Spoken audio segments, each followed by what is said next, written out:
Olá, mulheres. Aqui quem fala é a Viviane Martinello, do Esposas que Oram. Nós estamos unidas na leitura do Despertar da Leoa, da Lisa Biveri, da editora Chara.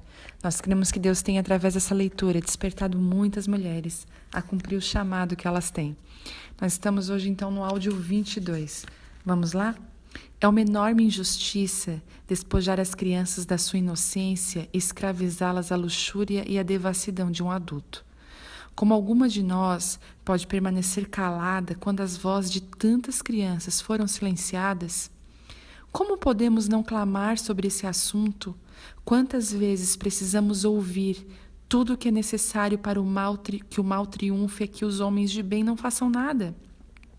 Antes de não apenas acreditarmos nisso, mas agirmos com base nisso. Quando estou no exterior e passo por lugares de pobreza extrema, olho nos olhos das mães e me pergunto o que elas devem estar pensando. Será que elas estão perguntando: o meu filho vale menos que o seu? Deus nos livre de permitirmos que elas acreditem nisso. Quando estive no sudoeste da Ásia por 2 vezes, uma mãe me ofereceu sua filha. Uma mãe chegou ao ponto de colocar seu filho em meus braços. Enquanto eu o segurava, ela olhou para mim e fez um gesto, enquanto dizia palavras que eu não conseguia entender. Depois que elogiei a beleza do bebê de outra mãe, ela perguntou por meio do intérprete se eu queria a filha dela. Você pode ver o desespero delas. Elas estavam tentando dar seus filhos para mim, uma completa estranha, mas creio que mais do que isso, elas queriam esperança por seus filhos. Vender uma criança é algo impensável em nossa cultura, mas o que você faria se não lhe restasse nada para dar ao seu filho? Será que vamos criar nossos filhos de forma que eles estejam atentos a compartilharem o mundo e os seus recursos com os filhos dessas mulheres? Creio que Deus quer que você e eu façamos exatamente isso e falemos desse assunto em nossos lares. Salvando as crianças. Sim, há um sofrimento avassalador nos países em que a pobreza desumana a alma humana, mas há batalhas a nível local que requerem a nossa atenção também. Enquanto eu escrevi este livro, ocorreu um incidente interessante. Tive um vislumbre de como seria a proeza estratégica se aplicada a um sistema educacional local. Tive um vislumbre porque meu envolvimento foi meramente uma visita e entendo respeitosamente que há muitas pessoas que estão vigilantes e ativamente envolvidas nos sistemas e processos educacionais.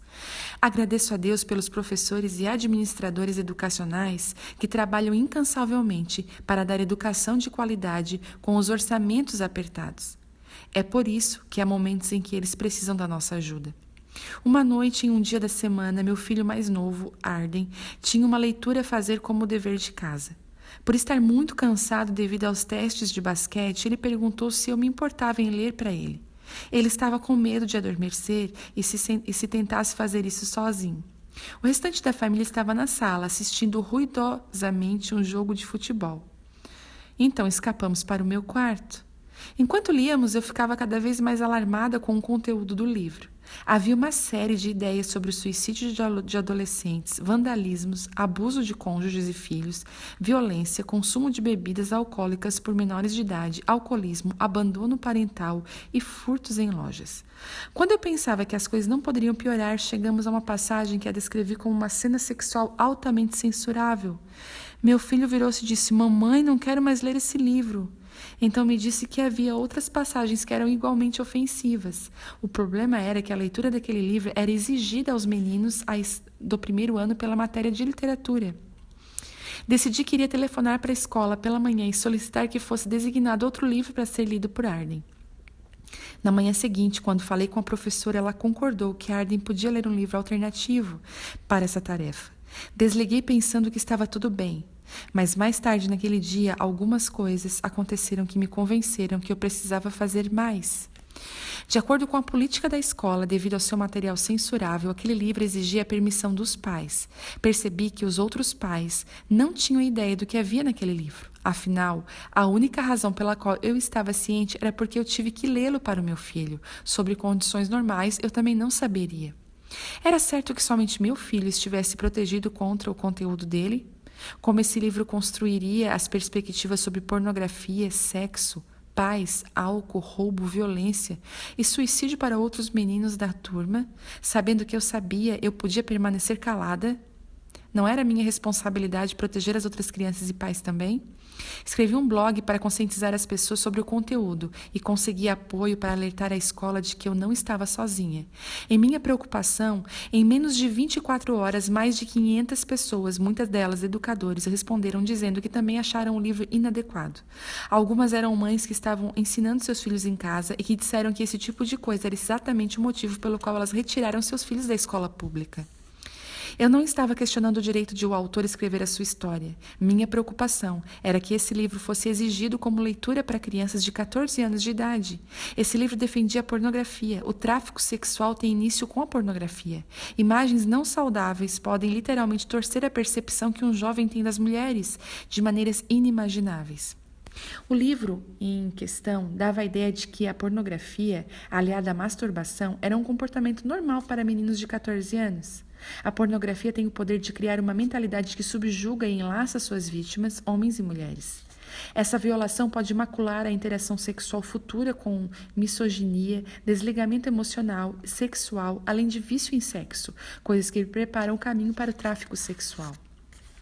Eu sabia que o nosso sistema educacional local esperava inspirar virtudes em seus jovens. Eles tinham políticas eficazes em vigor para promover esse objetivo, mas de alguma forma esse livro passara desapercebido. Marquei uma hora com o diretor da escola para alertá-lo de que algumas políticas tinham sido quebradas. Compartilhei a minha preocupação de que, como alguém que havia visto em primeira mão os resultados nocivos do tráfico sexual, eu estava alarmada com a apresentação das mulheres como objetos sexuais. Durante aquela semana, o livro foi suspenso. Eles ficaram satisfeitos por haver sido descoberto um erro no processo de seleção e fizeram algumas mudanças para que as futuras seleções de livros não esbarrassem nesses obstáculos. As escolas públicas têm em seu quadro de funcionários pessoas comprometidas em educar as crianças. Assim como qualquer um de nós, elas podem cometer erros e ter lapsos de julgamento. Em vez de atacá-las, não é melhor andar lado a lado com um aliado no processo educacional e encorajar o melhor para todas as crianças em vez de apenas proteger as nossas? Depois que expressei a minha preocupação, a escola percebeu que aquele livro havia sido planejado para todas as turmas de primeiro ano e a turma do meu filho, por acaso, foi a primeira a lê-lo. Por ter sido levantado um alarme e a escola ter dado apoio a ele, muitas crianças foram poupadas da violação de ler um material ofensível e questionável. Ao longo desse processo, em momento algum usei a minha posição como cristã. Não esbravejei nem gritei com os professores ou com a administração da escola. Eu apelei para eles de acordo com o seu próprio conjunto de políticas. Além de apontar para um problema, sugeri uma solução razoável. Eu disse a eles que estava comprometida com o processo e com a solução. Qualquer uma de vocês poderia ter feito o mesmo. É hora de caçar. Deus está convidando você e eu para fazermos parte de uma caçada. Quando nós o buscarmos e perseguirmos, encontraremos a sabedoria e as respostas que necessitamos. Em um mundo destruído pelo divórcio e pelo desligamento emocional, precisamos de amizades inspiradas pelo céu e de relacionamentos estratégicos, a fim de treinar e proteger os filhos uns dos outros. Para realizar o resgate das crianças perdidas e em risco do nosso mundo, precisamos ser estabelecidas estratégias e respostas inspiradas pelo céu. Ninguém é uma ilha, estamos nisso juntas. Por causa dessa dinâmica, o que você faz tem o poder de me afetar e o que eu faço tem o poder de afetar você. Com esforços coordenados, temos as chances de virar o jogo em nossos lares, igrejas e comunidades. Vivemos em um tempo em que há grande oportunidade para as redes sociais. Cabe a nós decidir se vamos usar essas conexões para o bem. Quando comecei a pesquisar sobre as leoas, não sabia que os leões são os únicos membros da família dos felinos que vivem em comunidade. Onde uma leoa é fraca, outra é forte. Onde um pode vacilar, a outra sucede. Toda essa força se expressa sob o abrigo do poderoso leão. Não é o que acontece com os felinos solitários. A pantera e o leopardo ou a chita, felinos poderosos, não têm esse sistema de suporte. Toda vez que essas mães deixam seus pequenos para trás para caçar e procurar comida, elas correm o risco de voltar para uma toca que foi devastada. Em um documentário, ouvi os gritos aflitos de uma mãe chita que retornara para sua toca e descobrira que os seus filhotes tinham desaparecido. Sua voz era lastimável enquanto ela os chamava durante toda a noite, na esperança de que algum deles tivesse escapado da carnificina. Você e eu não fomos criados para o isolamento. Não posso expressar nem de longe o consolo incrível que foi ter tido pessoas fora da minha família para cuidar dos meus filhos, como se eles fossem deles. Fomos abençoados por pessoas que erguem a minha família perante o trono de Deus e nos guardam em oração. Até aqueles a quem nunca conheci oram em nosso favor e só depois ouvimos falar nisso. Muitos ofertaram generosamente para ver o Evangelho ser propagado e cativos que eles nunca conheceram serem libertos. O que o céu possa recompensar abundantemente cada uma de vocês que cuida das famílias dos outros. Tire o ar dele. Quando a leoa mata, muito frequentemente ela não rasga ou despedaça sua presa. Ela sufoca, bloqueando a sua passagem de ar. Do mesmo modo, creio que é hora de nós também bloquearmos o suprimento de ar do inimigo.